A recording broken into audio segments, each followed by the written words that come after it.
Picture this. It's 1983, and there's a computer system called Mycin sitting in a Stanford lab. It can diagnose blood infections and recommend antibiotic treatments with 69% accuracy, which remarkably is better than many human doctors at the time. This AI system can explain every step of its reasoning, show you exactly why it made each decision, and never gets tired or emotional or biased by what happened yesterday. It's transparent, it's reliable, it's completely unused. Not a single hospital will deploy it.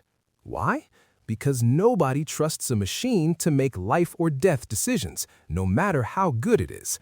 This story captures the entire arc of one of AI's most fascinating chapters, a story of breathtaking ambition, spectacular failure, and an unexpected resurrection that's reshaping artificial intelligence today. Welcome to Mindcast. I'm Will, and today we're diving deep into one of the most important stories in artificial intelligence that most people have never heard of.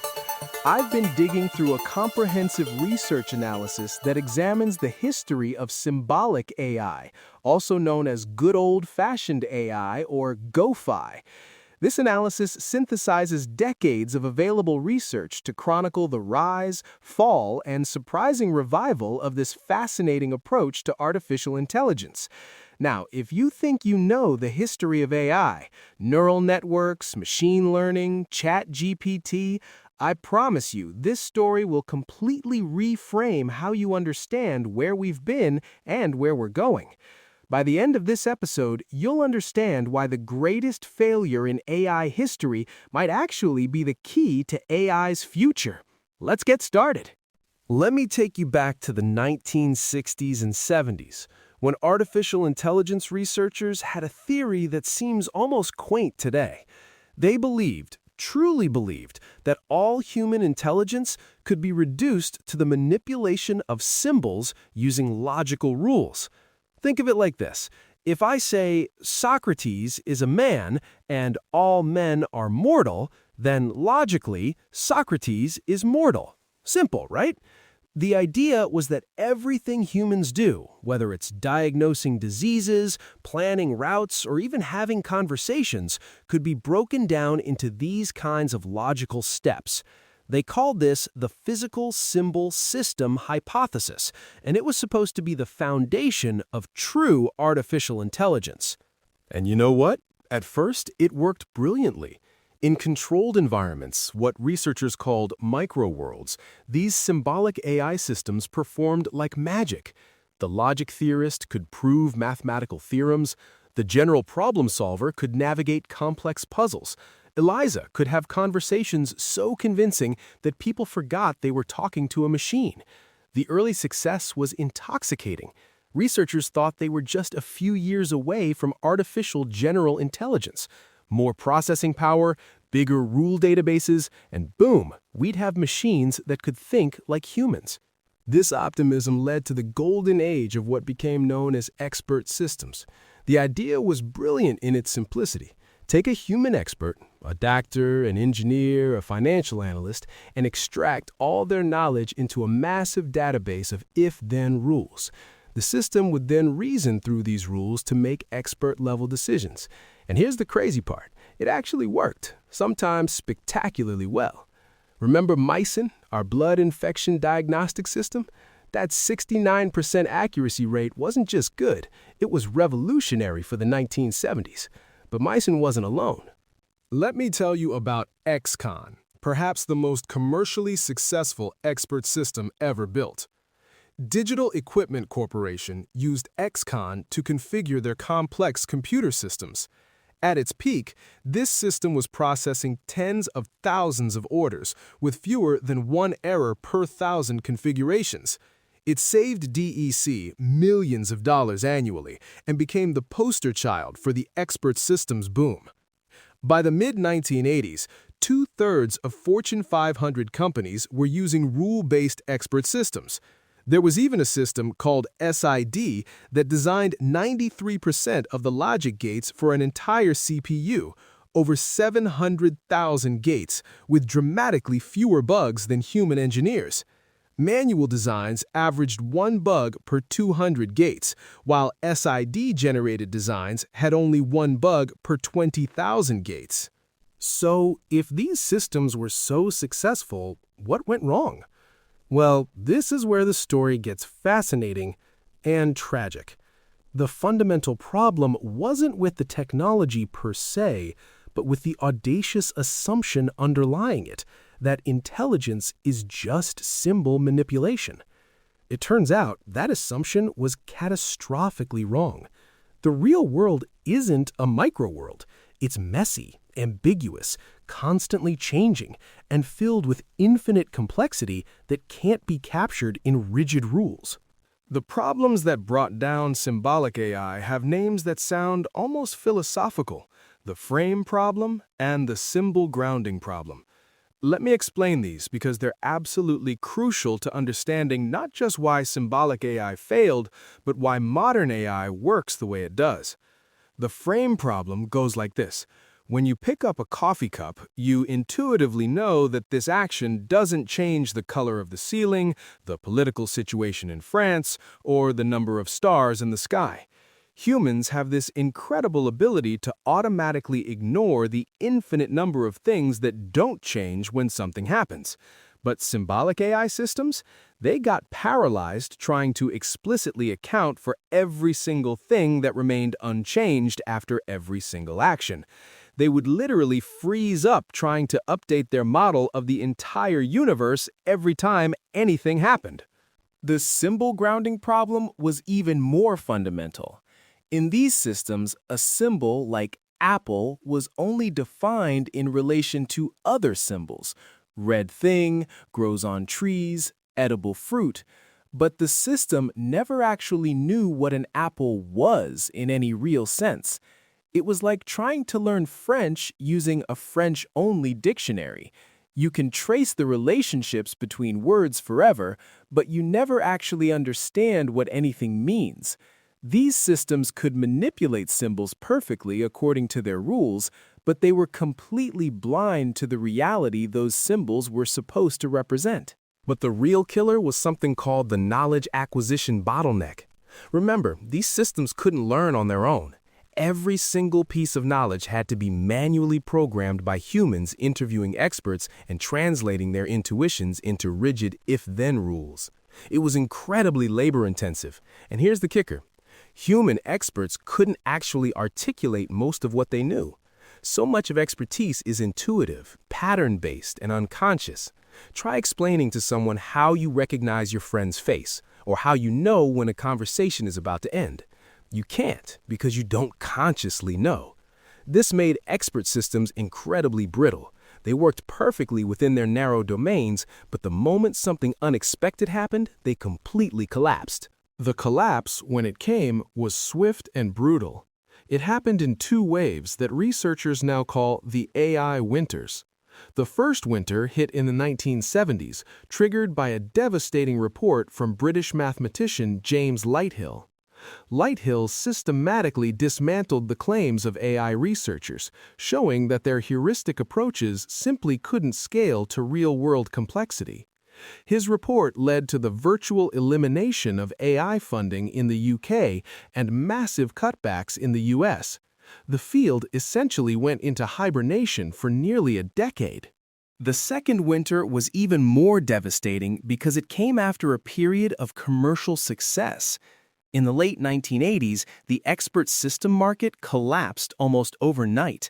Companies like Symbolics, which made specialized computers optimized for running AI software, went bankrupt as regular PCs became more powerful and cheaper. Remember XCon, our success story? As DEC's product line expanded, XCon's rule base became so complex that it required constant human maintenance just to keep working. The system that was supposed to automate expertise ended up requiring teams of experts to babysit it. By the early 1990s, the standalone expert system was largely abandoned, and artificial intelligence became a phrase that researchers avoided using in grant applications. But here's where the story takes a fascinating turn. While symbolic AI was collapsing as a general approach to intelligence, A completely different paradigm was emerging, connectionism, which became the foundation of modern neural networks and machine learning. Instead of trying to explicitly program intelligence through rules, connectionist systems learned patterns from data. Instead of requiring human experts to articulate their knowledge, these systems could extract patterns directly from examples. Instead of being brittle and rule-bound, they could handle ambiguity, noise, and unexpected inputs. The connectionist revolution, driven by massive increases in computing power, especially GPUs, gave us everything from image recognition to language translation to, yes, ChatGPT and its cousins. So that's the end of the story, right? Symbolic AI failed, neural networks won, and we all lived happily ever after in our world of deep learning? Not quite. Because while neural networks solved many of the problems that doomed symbolic AI, they introduced problems of their own. Modern AI systems are opaque black boxes. They can't explain their reasoning. They hallucinate false information with complete confidence. They lack common sense and can't perform reliable logical reasoning. They're basically brilliant pattern-matching machines that have no understanding of the patterns they match. Sound familiar? It's almost like we've traded one set of fundamental limitations for another. And that brings us to one of the most exciting developments in artificial intelligence today, the resurrection of symbolic AI through something called neurosymbolic AI. This isn't about going back to the old days of pure rule-based systems. Instead, it's about combining the best of both worlds. Picture this. You use a neural network, maybe a large language model, to handle the messy, ambiguous task of understanding natural language and extracting meaningful information from the chaos of real-world data. That neural network then translates this unstructured information into structured symbolic representations. Once you have those symbols, you hand them over to classical symbolic reasoning systems that can perform rigorous logical inference and generate explanations for their conclusions. This hybrid approach solves the classic problems that doomed both paradigms. The neural network handles the symbol grounding problem by learning to map real-world data to meaningful representations. It also solves the knowledge acquisition bottleneck by learning automatically from examples rather than requiring manual programming. Meanwhile, the symbolic layer provides the logical rigor, explainability, and causal reasoning that pure neural networks lack. The result is systems that can handle the messiness of the real world while still providing the transparency and reliability that you need for high-stakes applications. And this isn't just theoretical, it's happening right now. IBM Research has developed something called logical neural networks, where every neuron has semantic meaning as part of a logical formula. Companies are building hybrid systems that blend neural perception with symbolic reasoning for everything from autonomous vehicles to medical diagnostics to financial analysis. Amazon deployed neurosymbolic AI in their warehouse robots to improve spatial decision-making. The academic literature in this area has exploded, driven largely by the need to fix the hallucination and reliability problems in current AI systems. So, what can we learn from this incredible journey? Let me give you 3 key takeaways that go way beyond artificial intelligence. First, the most spectacular failures often contain the seeds of future breakthroughs. Symbolic AI didn't fail because the core insights were wrong. Logical reasoning, explainability, and systematic knowledge representation are incredibly valuable. It failed because researchers tried to build an entire intelligence architecture on those insights alone. The resurrection of these ideas in neurosymbolic systems shows that good ideas don't die. They wait for the right context and the right complementary technologies. Second, beware of single paradigm thinking. Both the symbolic AI researchers of the 1970s and many neural network enthusiasts today made the same fundamental error, believing that their approach could handle everything. The symbolic folks thought all intelligence was logic. Some deep learning advocates think all intelligence is pattern recognition. The truth, as Symbolic AI demonstrates, is that intelligence likely requires multiple, complementary approaches working together. This has implications far beyond AI. In business, in science, in life, the most robust solutions usually combine different methodologies rather than betting everything on one approach. Third, and perhaps most importantly, the gap between laboratory success and real-world deployment is often much larger than we think. Remember mycin, technically superior to human doctors, but never deployed because the social, institutional, and psychological barriers were insurmountable. Or XCon, a huge commercial success that eventually collapsed under the weight of its own complexity. Technical excellence is necessary but not sufficient. The most elegant solution in the world is useless if it can't survive contact with messy reality. This lesson applies whether you're building AI systems, launching products, or implementing organizational change. The story of symbolic AI is ultimately a story about the evolution of ideas. What looked like a complete dead end in the 1990s has become one of the most promising frontiers in AI research today. The researchers who built those early expert systems weren't wrong about the value of logical reasoning, explainable decisions, and systematic knowledge representation. They were just ahead of their time, lacking the complementary technologies that could make their vision work in the real world.